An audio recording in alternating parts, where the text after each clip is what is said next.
네, 머닝 전략 조금 더 유망 섹터에 집중하면서 섹터 이야기, 종목 이야기 KB증권 프라임 클럽 민재기 팀장님과 함께 하겠습니다. 어서 오십시오. 네, 안녕하십니까.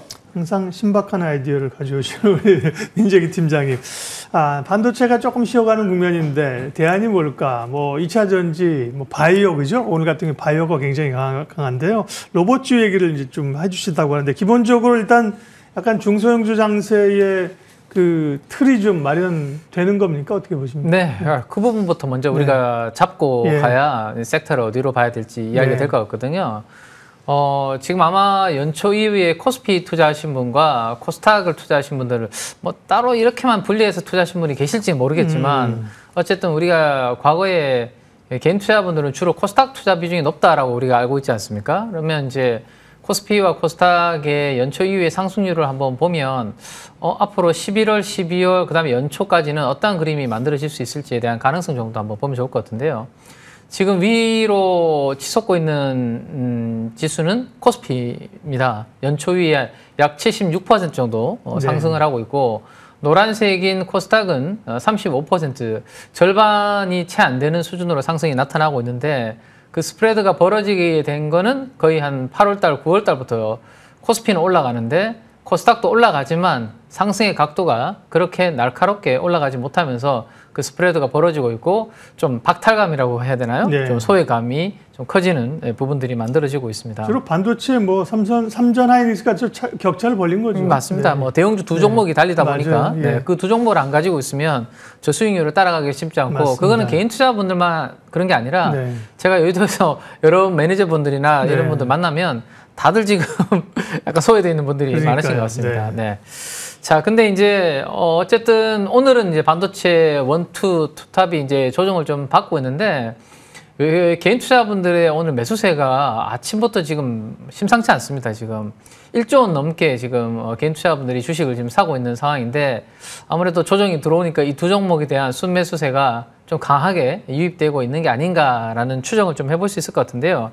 자, 그러면 유동성이 얼마나 풍부한지, 과연 이제 뭐 종목 장세나 연말 연초 장세는 있을 것인지를 한번 보면 예탁금입니다. 그죠? 지금 최근에 계속 이야기가 나오고 있는 것 같아요.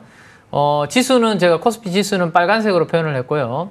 우리 풍부한 예탁금은 제가 음영으로 이렇게 표시를 했는데 거의 같이 움직인다라고 보면 될 것 같아요. 시장에 돈들이 많을 때 코스피 지수 올라오고 예탁금이 감소할 때 코스피 빠지고 이렇게 이제 연동이 되는 부분들을 볼 수 있는데 지금 빠지려면 좀 사고자 하는 그런 돈들이 거의 한 85조 정도가 시장에 있다 보니까 좀처럼 지수가 잘 안 빠지는, 빠지더라도 장중에 이제 소화를 하는 그런 부분들이 만들어지고 있는 것 같고요.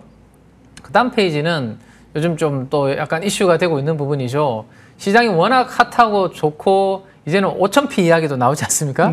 어느덧 4,000p를 넘어서 5,000p 이야기가 나오고 있는데 좀 레버리지를 이용해서 이렇게 이제 B2 하시는 분들로 인해서 검은색 영역이 이제 신용잔고라고 보시면 되는데요. 25조 원을 상회하고 있는데 이 신용잔고도 빨간색인 코스피 지수하고 거의 같이 연동이 된다. 신용잔고가 올라올 때 코스피 지수 강했다가 신용잔고가 떨어지면 코스피 지수도 힘을 잃는. 그래서 고객 예탁금과 신용잔고의 추이는 우리나라 지수와의 상관관계가 좀 높다라고 보시면 될 것 같습니다. 그러면 이제 당분간 이 지수가 연동이 된다라면 이러한 풍부한 유동성이 앞으로 어디로 가는지가 중요한 시장의 이제 테마라든지 섹터에 영향을 줄 것으로 생각되는데 그 얘기를 이제 조금 끊어서 할게 말씀드린 것처럼 워낙 사실은 지수는 올랐지만 대형주 몇 종목에 쏠린 장이 됐기 때문에 소외됐는데 그 키 맞추기를 위해서 중소형주가 이제 갈 수 있다. 그런 섹터 군들 가운데 그러면 이제 어떤 것들이 좀 가능성이 있습니까? 저는 첫 번째는 오늘은 뭐 그 섹터를 준비해 오진 않았는데 코스닥을 어쨌든 보내려면요. 코스닥의 시총에서 비중이 35%가 바이오거든요. 결국엔 바이오를 올려야지만 코스닥의 이 수익률을 격차를 따라잡을 수 있습니다. 바이오, 2차 전지, 소부장 이런 맞습니다. 게 그 세 개가 이제 거의 대부분을 차지하고 있기 때문에 그중에 소부장은 최근에 좀 움직였다면 제일 안 간 게 사실은 제가 봤을 때 느낌적으로는 바이오가 제일 안 갔기 때문에 오늘 이렇게 핫한 이유도 그러면 이제 바이오 이제 스토리가 이제 만들어지나 네. 순서가 왔나 이런 부분들이 생기고 있는데요.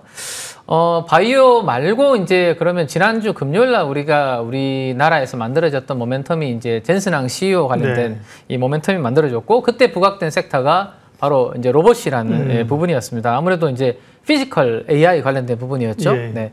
AI가 스스로 자동차를 좀 운전하고 로봇을 움직이고 그다음에 뭐 팩토리, 공장을 설계하는 뭐 이런 부분들이 피지컬 AI 관련된 부분에 가능성이 부각이 됐기 때문에 11월 그다음에 연초에 뭔가 이런 꿈에 있는 주식들 성장주들이 움직이게 된다면 유동성으로 인해서 로봇도 최근에 좀 젠슨항 때문에 움직이긴 했지만 또 조정을 좀 받으면 관심을 좀 볼 수 있는 그런 부분으로 인해서 오늘은 이제 로봇 관련된 부분들 이야기를 좀 드리고자 합니다. 네.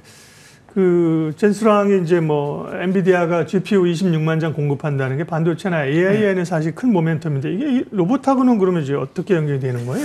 네, 대표적으로 우리가 GPU를 큰 기업들 몇 곳에 줬지 않습니까? 네. 네, 이 차트 보시면 삼성그룹의 5만 장, 그럼 현대차그룹의 5만 장, SK그룹의 5만 장, 네이버의 6만 장, 뭐 이렇게 이제 주셨는데요. 그때 당시에 움직였던 기업을 보면 지금 사명은 아직 삼성 로보틱스로 안 바뀌었습니다. 네. 레인보우 로보틱스죠. 예, GPU 받으니까 삼성그룹에서 그러면 이것과 함께 피지컬 AI 성장을 시킬 수 있겠네라는 기대감으로 레인보우 로보틱스가 거의 상한가를 갔었고요. 그다음에 아래쪽에 있는 기업은 유일 로보틱스라는 기업인데 이 회사도 SK라는 이름이 없어서 그렇지 SK그룹에서 지분을 가지고 있는 회사입니다. 예. 네, 그래서 이 회사도 그때 당시에 같이 좀 움직이는 그런 흐름들이 만들어졌거든요. 그래서 GPU를 받은 대표적인 우리 대기업에 관련된 로봇 관련된 기업들이 같이 좀 움직임이 나타났다라고 보시면 될 것 같고요. 그다음 이제 또 로봇에서는 우리가 과거에는 뭐 산업용 로봇, 협동 로봇 이런 부분들을 많이 봤지만 최근에는 다들 휴머노이드 로봇 이야기들을 많이 하고 계시지 않습니까? 그래서 휴머노이드 로봇에서는 그 놀리는 스토리는 하나입니다.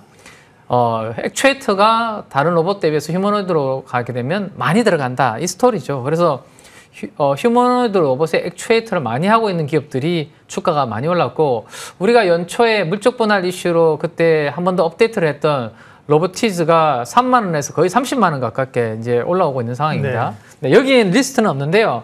만약에 삼성그룹에서 그다음에 테슬라에서 옵티머스 로봇에서 부품 밸류 체인을 생각한다면 자화전자라는 부품 회사였습니다. 스마트폰 부품 회사. 그 회사가 이제 스마트폰 액추에이터를 하는 기업인데 뭐 또 테슬라의 옵티머스 로봇 쪽에 액추에이터 관련된 그런 부분들을 또 할 수 있기 때문에 자화전자도 그런 부분에 또 관심도까지 또 가져갈 수 있는 부분이다라고 말씀드릴 수 있겠습니다.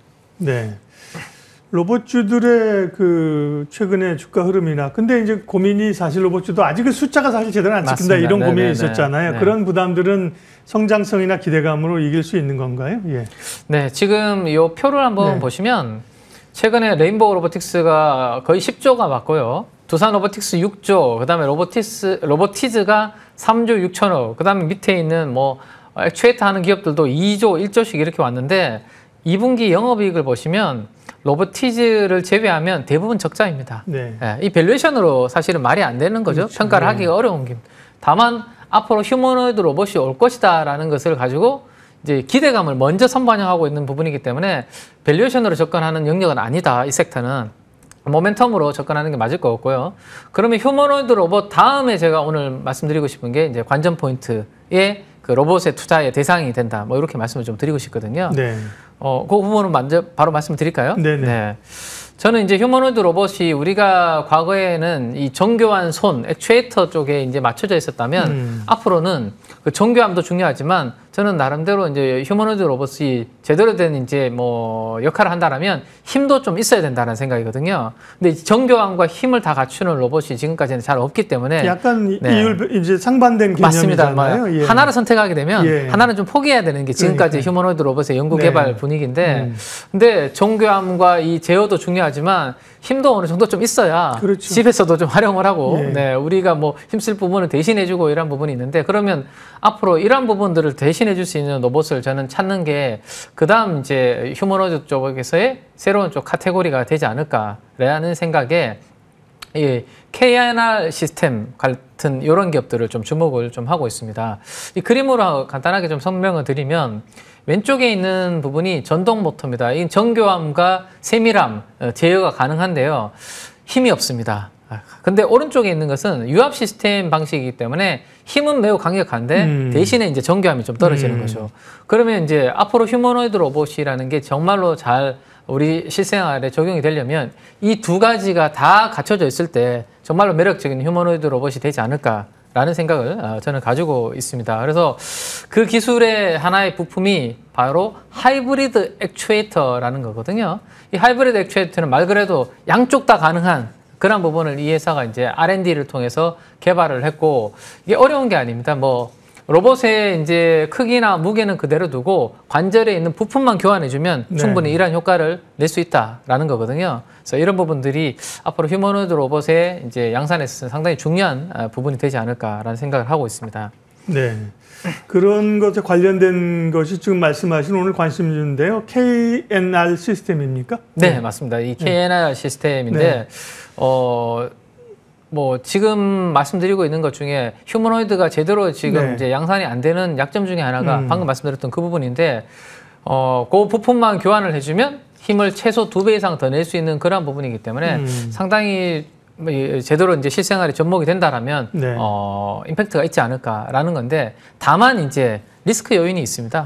조금 전에 이제 말씀 주셨던 것처럼 대부분 다 적자거든요. 이 기업도 최근에 매출이 계속 감소되는 부분이고, 당연히 매출이 감소되니까 이익이 잘 안 나오고 있고 적자인 상태입니다. 그러면 이 회사가 보여줘야 되는 것은 기술을 개발한 건 좋다라는 거죠. 그러면 어디에서 이제 수주라든지 큰 계약이라든지 이런 게 나와야 정말로 그 기술이 채택이 되는 거고 쓸모 있는 걸로 평가를 받을 수 있는 부분이죠. 그래서 앞으로 이 회사를 투자할 때 기다려야 되는 소식은 기술을 개발한 건 좋겠는데 그게 어디에 앞으로 팔리고 어디에서 계약을 맺는지 이런 부분들이 좀 나와야 좀 제대로 된 이제 신뢰를 가지고 주가가 좀 탄탄하게 움직일 수 있는 그 기반을 좀 마련할 수 있지 않을까, 뭐 이렇게 말씀을 좀 드리고 싶습니다. 활용점정은 어디 대기업에서 이제 한 군데 투자하면 되는 거죠. 스토리가 딱 맞아 들어가는 그런 그림일 텐데 다들 관심은 있을 거예요, 그죠? 네. 그러면 이제 주로 이제 오늘 말씀하신 거는 일반 뭐 작업이나 이런 게 아니라 휴머노이드 쪽입니까? 포인트는 그러면? 네, 맞습니다. 뭐 그냥 앞으로 우리가 투자의 관점은 다들 휴머노이드로 보고 있고 지금 최근에 로봇 관련주 중에서도 움직였던 큰 테마는 휴머노이드 로봇의 액추에이터, 그다음에 휴머노이드 로봇의 손 이런 부분들이 시장을 거의 주도하는 흐름이었거든요.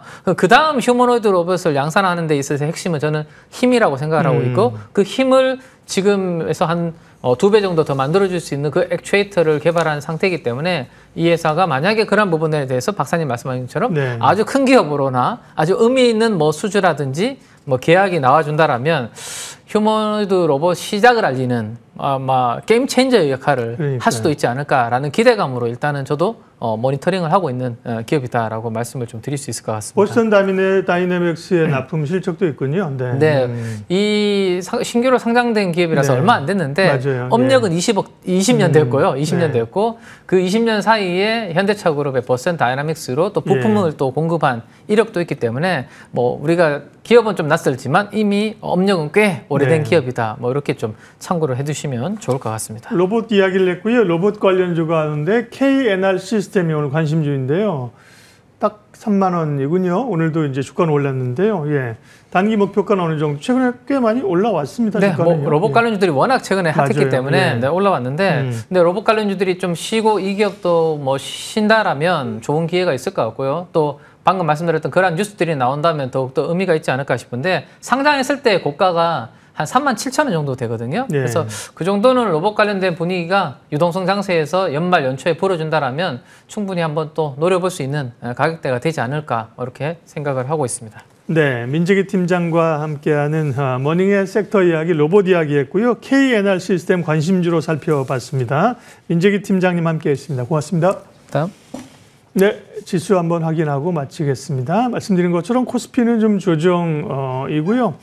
50포인트가 넘게 빠집니다만 뭐 이렇게 두려움이 있지는 않다, 조정 자체가. 그리고 코스닥이 상대적으로 시작할 때보다 더 강세입니다. 코스닥의 강세에 지금은 시장에 더 주목을 하고 포커스를 가는 거죠. 개인들의 매수세가 역시나 강력하게 들어오는 흐름들입니다. 그게 또 중소형주 장세 지금 배경 가운데 하나이기도 합니다.